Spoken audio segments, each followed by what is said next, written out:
नहमदहु व नस्सल्ली अला रसूलिल करीम अम्मा बाद फ़अऊज़ु बिल्लाहि मिनश शैतानिर रजीम बिस्मिल्लाहिर रहमानिर रहीम। कदरमनो अज़ीज़ानो द बेलाबेलु टबरुनो और द बेलाबेलु गुंदुनो रहनुमायानो शागलो और अगलो खुंदो अस्सलामु अलैकुम।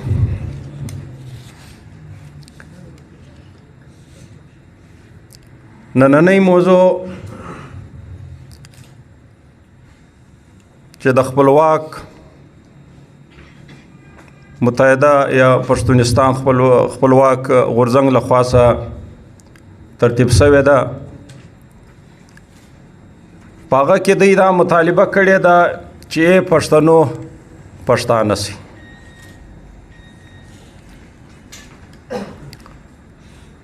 دلته مقررینو ډېرې خبرې وکړې، چا وویل چې موږ خو پښتانه یو، چا وویل چې په موږ کې به کمزوري وي، او څوک دا وایي چې موږ به تش د نامه پښتانه یو، خو هغه اقدار، هغه رویه، هغه دود و دستور، هغه رسم و رواج او هغه کړنې زموږ د پښتنو نه دي. متاسفانه زه خو دا وایم چې موږ به هله پښتانه کیږو که موږ یو دغه ټکی له منځه وایستی چې موږ دا ووایو، دا تسلیم کو او په زړه یې تسلیم کو چې موږ پښتانه هم یو، افغانان هم یو، که څوک راته خان وایي خان هم یم، که څوک راته پټان وایي پټان هم یم، خو دا ویاړه د یوه قام نمونه دی. خو څوک به په پښتانه غږ کوي، څوک به د افغانیت په نامه کوي، خو لویه خبره دا ده چې موږ پښتونولي ولې پرېښې ده. پښتانه خو موږ ته که موږ نه ووایي، خلک به موږ ته وایي چې دا پښتانه دي. که موږ نه ووایي چې زه افغان یم، زما تاریخ خلک نشي غلطولی.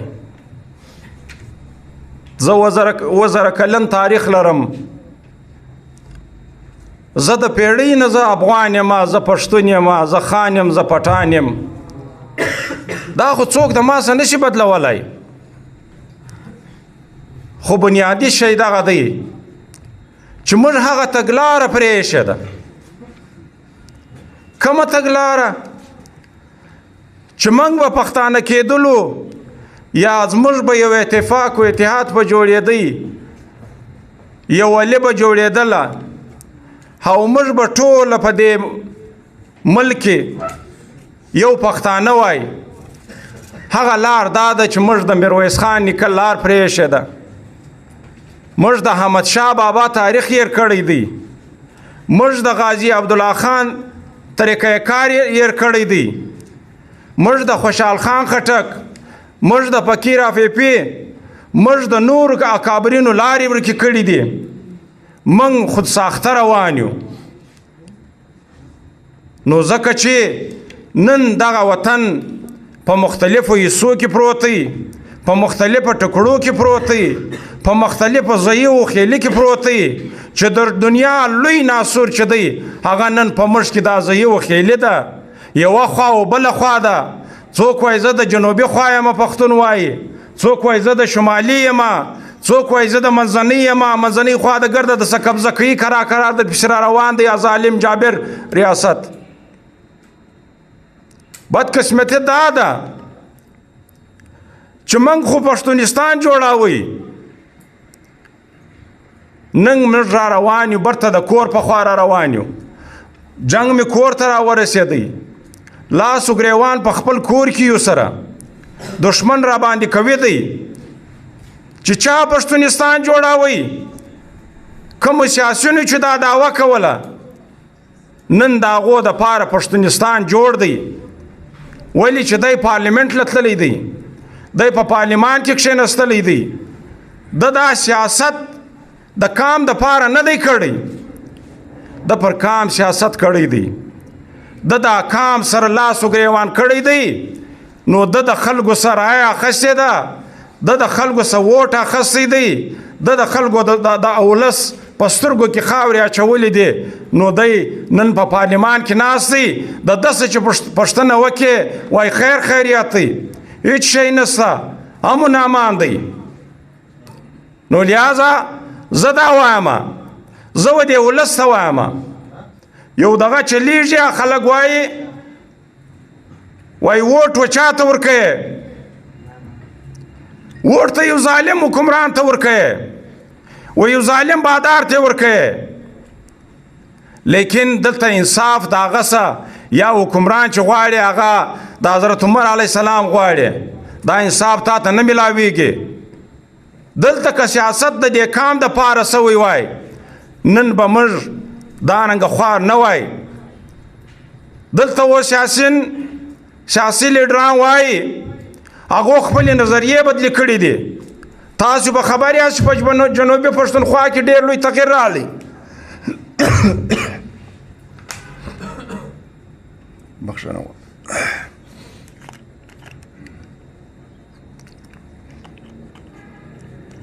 هلته د نظریې جنگ شروع سو هلته موروثي خانداني سیاست شروع دی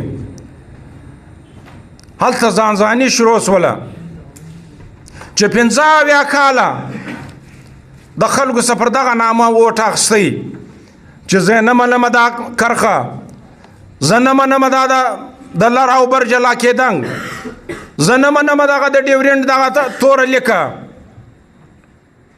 زه نه منم د پنجابي استعماریت پر دې کام باندې زه نه منم د پښتانه کام خوار و زار حالت خو نن خلک وایي هلته وایي دلته به د ډیورنډ و دې خواته پښتانه به اسلام آباد ته ګوري او د ډیورنډ وا خواته پښتانه به کابل ته ګوري موږ دغه خبره په کلکه غندنه کوو د دې خبرې موږ د دې ځای پښتانه افغانان چې څه دي موږ و کابل ته ګورو چې که کابل جوړ و که افغانستان جوړ و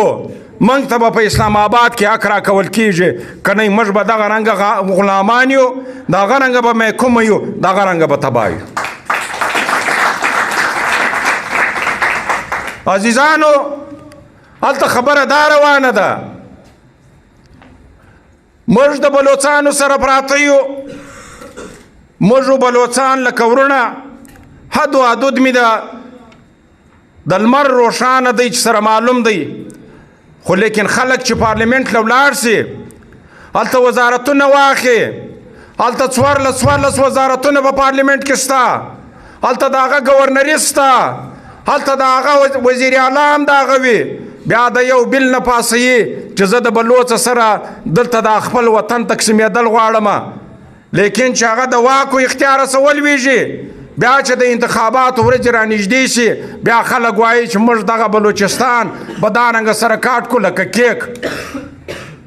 موږ د دغه خبرې د دغه پالیسۍ د دغه سیاست سخته غندنه کوو موږ و خلکو ته وایو چې موږ دلته د بلوڅانو سره پراته یو یار خو موږ دغه کار راسئ چې وکړو دغه سیاسیون دغه کامپرسته دا سیاسیان لیډر خو بدقسمتي د متاسفانه په پښتانه کام کې نسو پیدا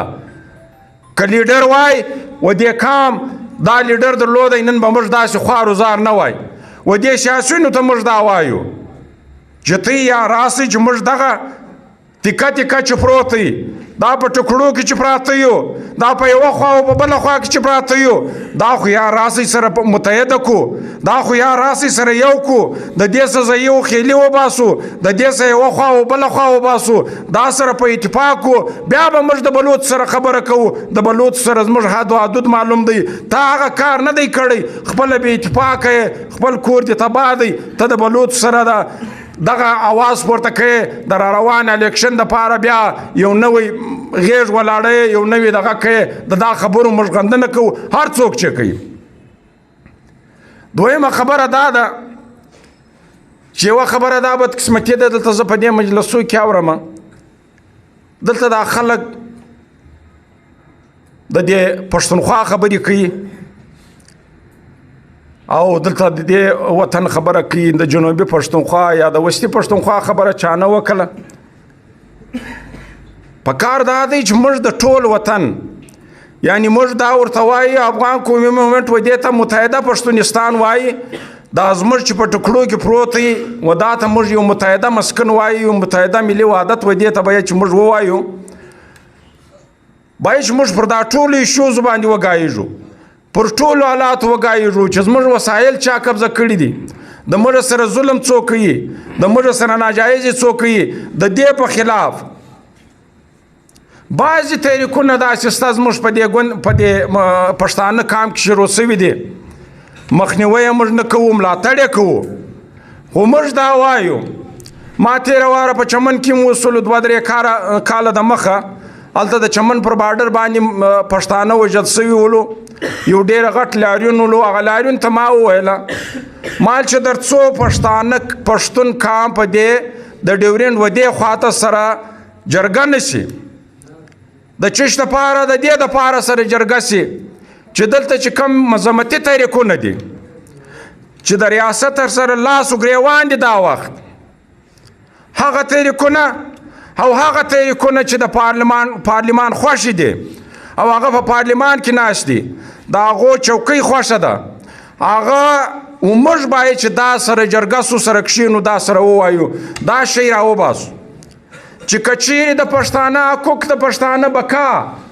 موږ د دې مذمتي طریقو په لارې سره رایو کولی سو موږ د دې تحفظ کولی سو نو دا پښتانه چې دا 80 کاله 80 کاله د پارلمان سیاست کړی دی دا ناکامه دي راسئ د دې مذمتي طریقو ملګري وکړو او په ګډه دغه لار په مخه سره واخلو چې د پښتانه کام یووالی اتفاق و اتحاد جوړ شي موږ به د ریاست مخنیوی وکړو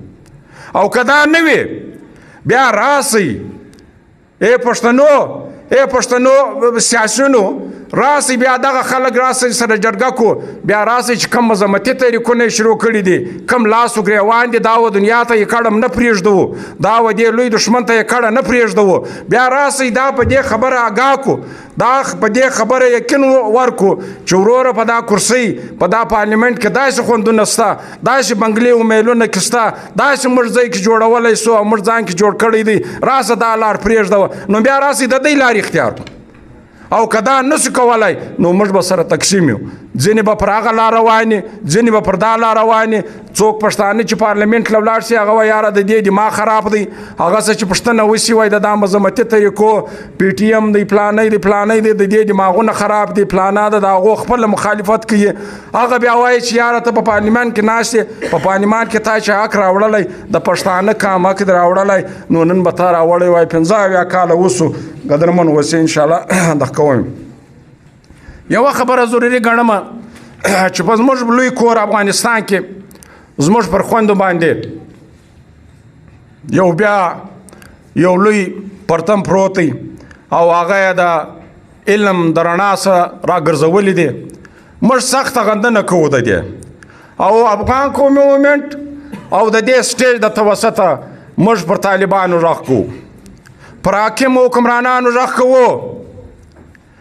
چې ای پښتونه ای افغانه ای ملا ای طالب وروره که ته رښتیا د دې کام رڼا غواړې د دې کام راتلونکی روښانه غواړې نو د دې خپلو خویندو دپاره د تعلیم لارې خلاصې که که ته نه یې د یو بل چا له کار نه نو دا کار د دې پښتنو سره نه ښایي د دې افغانانو سره نه ښایي دا د احمدشاه بابا او د میرویس خان نیکه د بچیانو سره دا نه ښایي خپل کور مه تیاره کوه خپل مستقبل مه تیاره کوه و دې ته لار ورکړه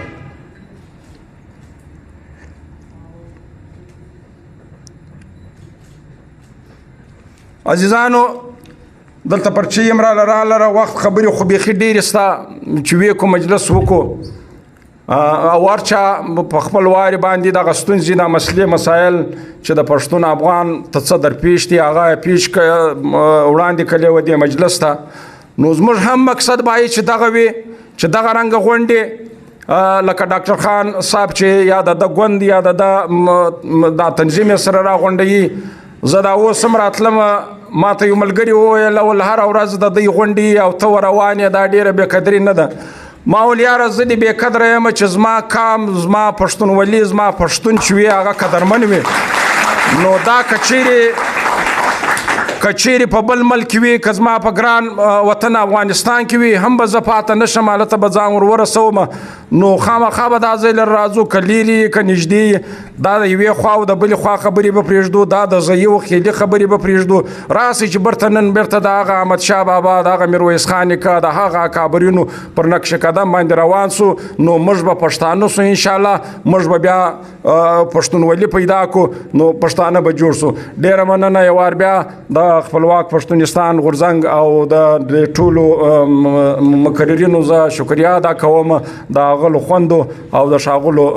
راغلو ملګرو ډېره مننه تشکر